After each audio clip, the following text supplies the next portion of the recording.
नाज़रीन, मक़सूदो रिंद में नवाब शाह मां निकिरंदड़ सिम नालो ख़ौफ़ जी अलामत बणियल आहे, जंहिं सबबि मक़सूदो रिंद शाहपुर चाकर शहरनि जो ज़मीनी राब्तो कटिजी वियो आहे।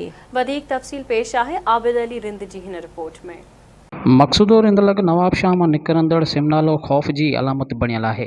बासरनि पारां फसल बचाइण लाइ हिन सिमनाले में पाणी छोड़ कयो पियो वञे, जंहिं सबबि हीउ सिमनालो सतह खां मथे बंदनि ऐं मोरियनि मथां वहणु लॻो आहे।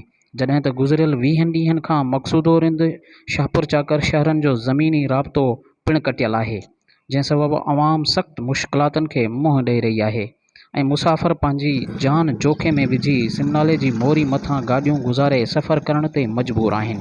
इंतिज़ामिया जी अहिड़ी लापरवाही कंहिं बि वॾे हादिसे खे जनम ॾेई सघे थी। हवाले सां हितां जे रहवासियुनि आवाज़ टीवी न्यूज़ सां ॻाल्हाईंदे चयो त बाबा हाणे वञूं पिया शाहपुर, गस लॻो पियो बंदि, सिमनालो पियो उथले। हाणे ग़रीब वञे त केॾांहुं वञे? मजबूर माण्हू, मरीज़ आहे त मरीज़ केॾांहुं खणी वञे? वापसि खणी वञूं त पोइ केॾांहुं वञूं? इस्पताल अॻिते, गस अॻिते, हिते त क़ाबूल लॻा पिया आहियूं। केर बि गवर्नमेंट नथी कमु करे सघे। ही रोड वञे थो मक़सूदे खां शाहपुर, केॾां पाणी अची वञे, सॼा सभु बिस्तरा ॿाहिरि निकिता पिया आहिनि घरनि मां।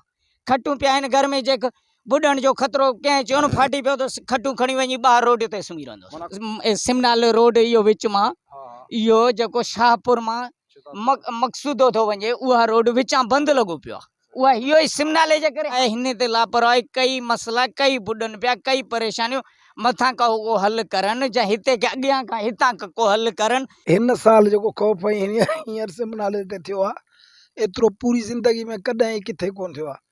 छो त हिन जी डिज़ाइन जेका कई वई शायदि 500 क्यूसिक जी, हाणे हिन में पाणी छॾियो वियो आहे 5000 क्यूसिक, ऐं बिना जेको आहे को बि मनसूबो या प्लान कुझु बि कोन्हे को।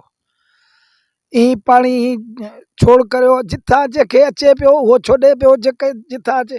हाणे हिन जा बंद आहिनि, घटि में घटि 15-20 फुट बंद आहिनि। उन्हनि बंदनि खां ओवर पाणी पियो करे। राति जो असां जीअं ई बरसाति बीठी आहे, 15-20 ॾींहं थिया आहिनि, मुसलसल असां निंड कोन कई आहे। हिन सिमनाले ते हिकिड़ो मच्छरनि जो आधार, ॿियो हिन पाणी मां अची फाथा आहियूं। गवर्नमेंट खे असांजी अपील आहे त हिन पाणी खे घटि कयो वञे।